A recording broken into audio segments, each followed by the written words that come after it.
그날에 이새의 뿌리에서 한 싹이 나서 만민의 기호로 설 것이요 열방이 그에게로 돌아오리니 그 거한 곳이 영화로우리라.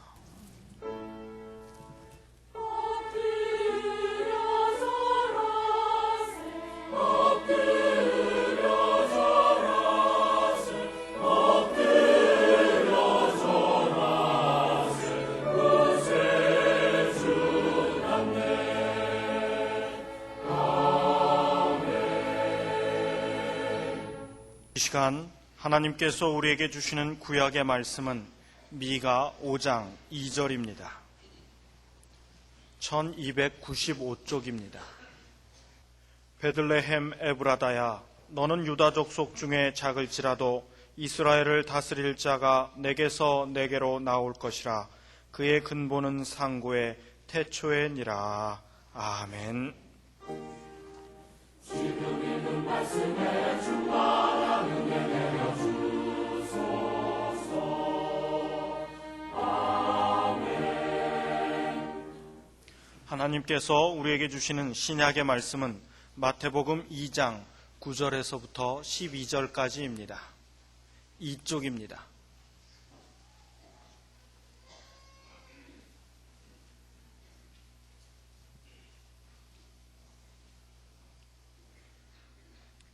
박사들이 왕의 말을 듣고 갈새 동방에서 보던 그 별이 문득 앞서 인도하여 가다가 악이 있는 곳 위에 머물러 섰는지라.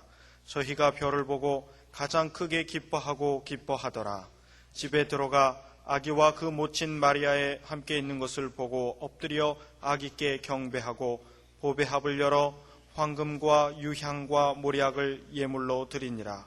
꿈에 헤롯에게로 돌아가지 말라 지시하심을 받아 다른 길로 고국에 돌아가니라. 아멘. 메리 크리스마스. 이제 뭐가 좀 됩니다. 이번 성탄절이 지금까지 있었던 어떤 성탄절보다 가장 복되고 은혜로운 성탄절 되기를 바랍니다. 오늘 구약 본문 말씀을 다시 보시면 베들레헴 에브라다야, 너는 유다 족속 중에 작을지라도 이스라엘을 다스리는 자가 내게서 내게로 나올 것이라. 그의 근본은 상고의 태초이니라. 그렇습니다. 예수님은 베들레헴에서 탄생하셨고 나사렛에서 성장하셨습니다. 그런데 예수께서 공생의 활동을 시작하실 때 많은 사람들이 저 사람 누구냐? 어디서 왔냐? 가문이 어떻고 성장이 어떻고 하는 의문을 품게 되면서 그 사람 나사렛 사람이래. 나사렛에서 자랐대. 고향이 나사렛이고 뭐 그래요. 요한복음 1장 46절 상반절을 보면 나다나엘이 가로되 나사렛에서 무슨 선한 것이 날 수 있느냐 했습니다. 이것이 당시 유대인에게 널리 퍼져 있던 생각이었습니다. 예루살렘 사람들을 비롯한 대부분의 유대인들은 갈릴리 사람들을 보고 교양이 부족하고 멋 없는 사투리, 거기다가 이방인과 교제한다고 멸시하고 있었고, 나사렛은 갈릴리 지방 중에서도 궁벽한 한촌이었습니다. 그러므로 유대인의 구세주가 되실 메시아가 이런 곳에서 날 수 없다는 결론이었습니다. 과연 그렇습니까? 아닙니다. 우리나라도요, 대통령이 어디서 나왔습니까? 저 시골 무슨 섬에서 무슨 촌 구석에서 나왔지, 서울에서 대통령 나오는 거 보셨어요? 서울 사람 대통령 못 하더라고요. 그래서 우리 천안 사람에게도 상당한 희망이 있습니다. 무슨 말씀입니까? 공연한 선입관이 구원까지 못 받게 할 수도 있다 하는 것입니다. 선입견은 모든 방면에서 얼마든지 많습니다.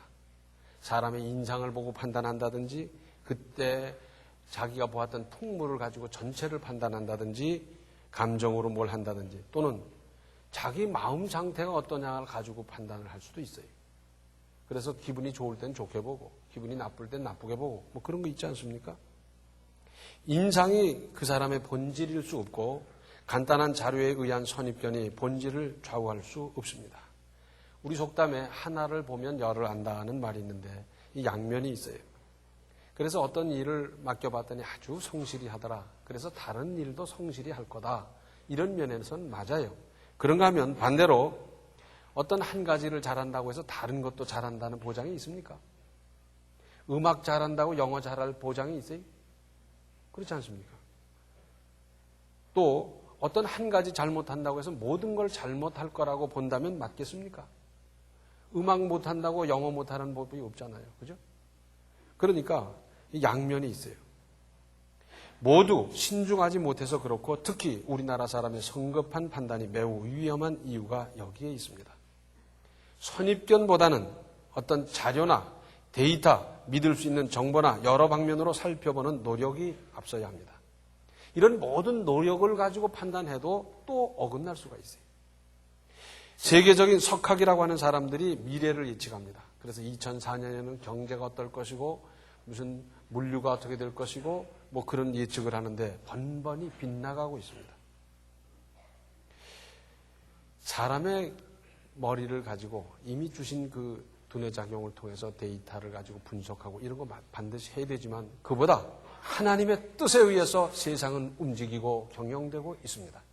그래서 하나님의 뜻부터 살피고 하나님의 은혜를 사모하고 그렇게 사는 거지 데이터가 전부가 아니고 석학의 판단이 전부가 아니고 인상 가지고 판단하는 것은 위험하다는 것을 생각할 일입니다. 또 오늘의 신약 본문 10절부터 12절을 다시 보시면 저희가 별을 보고 가장 크게 기뻐하고 기뻐하더라. 집에 들어가 아기와 그 모친 마리아에 함께 있는 것을 보고 엎드려 아기께 경배하고 보배합을 열어 황금과 유향과 모략을 예물로 드리니라.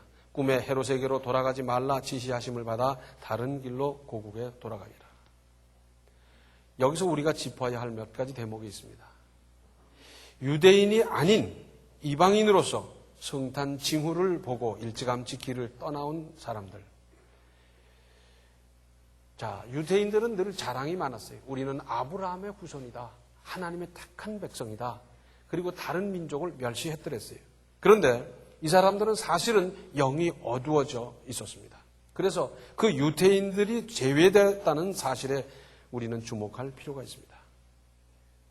그 유대인들에게 제일 먼저 소식이 전해졌을지도 몰라요. 그런데 소식을 받을 줄도 소화할 줄도 캐치할 줄도 몰랐어요. 그러다 보니까 이방인에게 그 소식이 전해진 것 같아요. 언제나 깨어있는 믿음, 하나님의 쌓인 신호를 받을 수 있는 영적 준비 태세를 갖추어야 그때마다 보내주시는 주님의 사랑의 손길을 붙잡고 위험을 피하고 은혜와 복을 받게 되지 않겠습니까? 모르는 사람은 손에 쥐어줘도 몰라요. 거듭 말씀드립니다마는 유대인들에게도 우리 하나님께서는 어떤 소식을 보냈을 거예요. 못 알아듣는 거죠. 의외의 동방박사들이 이것을 캐치했어요. 또 이들은 아기께 경배했습니다. 구세주로 알아보고 최고의 예의를 갖춰 인사한 겁니다. 자, 자기들을 인도하던 그 밝은 별이 거기 와서 딱 멈춰서 밝게 비치고 있는데 들어가 보니 자기들이 기대했던 아기 예수님이 계시고 어떻겠습니까? 아마 제 추측거든 다시 나왔을 것 같아요.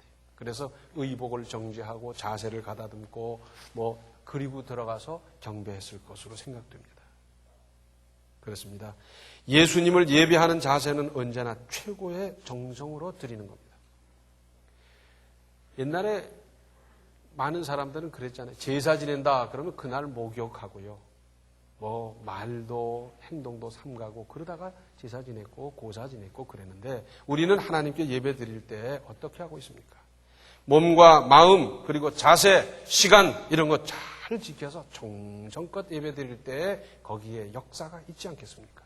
거기에 체험과 은혜가 있지 않겠습니까? 이분들은 최고의 정성으로 아기 예수께 경배했어요. 그리고 그렇게도 값비싼 보배를 바치고는 훌훌 떠나갔습니다. 자, 그런 보배를 지니고 여행한다는 것 자체가 얼마나 위험한 일입니까? 하루 이틀도 아니고. 당신은 여행 자체가 위험한 일이에요. 언제 어디서 도둑대를 만날지 모르고 개섰거라 하고는 칼을 들이댈지 모르고 위험하기 짝이 없어요. 거기다가 이 보배를 가지고 여행한다는 건 얼마나 신경 쓰이는 일입니까? 이리 감췄다 저리 묻었다 그러면서 이게 행여나 어떻게 될지라 또 열어보고 닫아보고 숨겨놓고 그러면서 여러 날을 여행해 왔다는 것 참 위험한 일이었습니다. 그런데 선뜻 바치고는 떠나왔던 곳을 향해 휑하니 가는 것이었습니다. 이때 아기 예수님이 이들에게 무슨 상금이나 보장을 해 주셨겠습니까? 이런 정성으로 찾아오고 경배하고 이런 최고의 예물을 드렸으니까 내가 이제 너희들을 어떻게 해주겠다. 그런 약속, 이제 태어난 애기가 무슨 말을 했겠어요? 그러나 이들은 미련두지 않았습니다. 이들은 메시아를 만나 뵙고 경배할 수 있었다는 것이 감사요 감격이요 천만 은혜였습니다. 그 자체가 은혜였고 또 고귀한 보배를 받으시기에 합당한 분에게 바칠 수 있었다는 것으로서 또한 감사요 감격이었습니다. 그 자체가 감격이에요. 다른 사람 바칠 줄도 모르고 바칠 수도 없고 알지도 못하는데 이분들은 특별히 선출돼서 택함을 받아서 이 일을 했다는 자체가 은혜 아니겠어요? 예배드리고 바치는 것은 이렇게 하는 겁니다. 물론 우리 하나님께서 그 정성으로 그 열심을 가지고 그 먼 길을 찾아와서 경배하고 바치는 그분들에게 왜 은혜가 없겠습니까?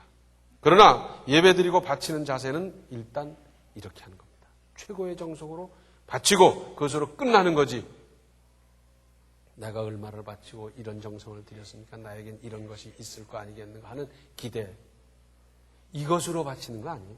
바치는 것 자체가 택함 받은 거예요. 그 자체가 은혜 아니겠어요? 또 성경은 구약과 신약으로 되어 있습니다. 우리나라에 그리스도교가 처음 들어올 적에 구약이라 신약이라 그러니까 사람들이 오해를 했더랬어요. 구약, 그것은 옛날 약으로 무슨 그 탕제를 지어가지고 먹는 그런 거고, 신약 그러니까 이 신식 의사들이 주는 무슨 알약 그런 건가? 아니지요. 옛날 약속, 새로운 약속이란 뜻입니다. 우리 그리스도교는 약속의 종교입니다. 구약은 오실 메시아 예수님에 관한 기록으로서 예수께서 오실 날이 다가올수록 오실 모습이 조금씩 더 구체화하고 있습니다. 처음에는 메시아 보내실 것만, 그리고 가까워 올수록 나실 장소와 하실 일과 그리고 고난과 죽음과 부활 하나하나 이렇게 기록되어 가고 있어요. 바꿔 말씀드린다고 하면 하나님은 말씀하신 것을 이루지 아니한 것이 없고, 구약의 약속대로 정확하게 예수께서 오셨고, 신약은 오실 메시아의 기록과 함께 다시 오실 약속이 담겨져 있습니다. 모든 성경의 최후 결론은 이렇습니다. 계시록 22장 20절 하반절로 21절에 아멘 주 예수여 오시옵소서. 주 예수의 은혜가 모든 자들에게 있을지어다. 아멘. 최후 결론은 아멘 주 예수여 오시옵소서 하는 겁니다. 주 예수여 오시옵소서, 이 말을 원어대로 하면 마라나타 그렇습니다. 마라나타. 그러니까 이제 약속대로 다시 오실 주님을 맞을 준비를 다짐하십시다. 준비가 뭡니까? 믿음으로 힘써 바르게 사는 겁니다. 그러나 결코 간단한 일이 아닙니다. 특별히 이러한 시대, 이 사회에서 그렇게 하기는 용이할 수 없습니다. 그래서 기도가 절실하고 하나님의 도우심이 없이는 믿음으로 바르게 살아갈 수 없는 것 아니겠습니까? 이런 유혹이 있고 저런 무슨 함정이 있고 바르게 살기가 얼마나 힘듭니까? 그래서 우리는 하나님께 기도하는 겁니다. 하나님, 이 유혹을 이기게 해 주시옵소서. 이 함정을 벗어나게 해 주시옵소서. 이것을 이겨나갈 수 있는 능력을, 체력을, 건강을, 끈기를 주시옵소서. 그 기도하는 것 아니에요? 그 기도를 따라 하나님께서 그때마다 도우시는 힘으로 말미암아, 도와주심으로 말미암아 우리는 그 유혹을 이기고 함정을 벗어나고 그리고 끝까지 승리할 수가 있습니다. 한편 그리스도교는 약속의 종교이므로 우리의 그리스도인들은 아무쪼록 약속을 잘 지켜야 합니다. 우리가 약속을 잘 지켜야 하나님도 알아주실 것 아니겠어요? 하나님과의 약속, 사람과의 약속. 약속을 안 지키면 하나님이 알아주시겠습니까? 또 약속 안 지키는 사람을 사람들이 인정해 주시겠습니까? 인정해 주지도 않는데 무슨 신뢰나 존경이 있을 수 있겠습니까? 그래서 우리 그리스도인들은 약속을 잘 지켜야 합니다. 아무리 사소한 것도 그냥 흘려버려도 괜찮아 보이는 일까지도 약속 잘 지켜야 합니다. 특히 자녀들과의 약속, 이웃과의 약속, 내가 일단 말한 것에 대한 책임, 이건 우리가 잘 지켜야 됩니다. 지금 이것이 안 되고 있어요. 그러다 보니까 서로 믿지를 못해서 다짐하고 또 다짐하고 공증하고 또 공증해도 못 믿고, 언제까지 우리 사회는 이렇게 살아야 되겠습니까? 적어도 우리 교회 안에서라도, 믿는 사람의 가정 안에서라도 서로 믿고 말 한마디로 모든 것이 거래가 되고, 이쯤 되면 여기서 배운 걸 가지고 사회가 점점 배워가게 되고 믿을 수 있는 사회가 되는 것 아니겠어요? 약속의 종교를 믿으면서 약속을 못 지킨다면 되겠어요? 우리는 범사에 이 일이 잘 안 되고 있어요. 정부와 국민 사이도 그렇고 잘 안 돼요. 서양 사람들은 우리보다 약속을 잘 지킵니다. 그런데도 이 약속 지키는 일이 점점 희미해져 간다 해서 Promise Keepers라고 지금 약속 지키자, 약속 지키는 사람들의 모임, 이것이 운동이 되고 있고 퍼져나가고 있고 한국 지부까지 생겨났어요. 약속을 지키자. 사소한 약속 잘 지키십시오. 특별히 자녀들과 약속을 잘 지켜야 자녀들도 약속을 지키는 사람이 됩니다.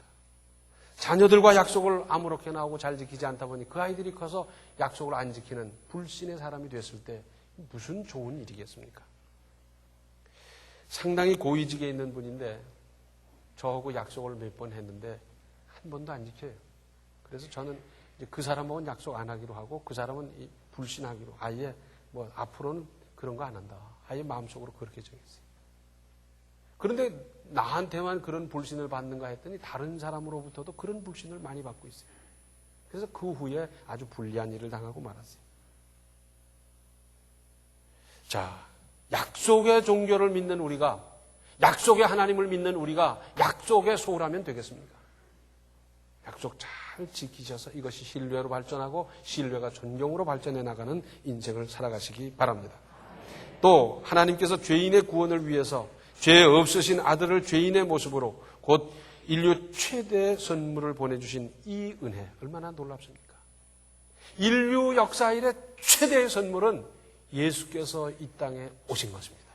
그분이 오심으로 우리는 죄와 사망 권세에서 떠나갈 수 있고 거기서 상관없는 인생을 살아갈 수 있고 하나님의 자녀가 되는 이 권세를 얻게 되는데, 이것이야말로 얼마나 놀라운 일입니까? 이건 누가 대신할 수도 없고 천만 사람이 달려들어서 이룰 수가 있는 게 아니고 많은 예산을 투입한다고 되는 게 아니고 계획한다고 되는 것이 아니고 우리 예수님 이외에는 이룰 수가 없습니다.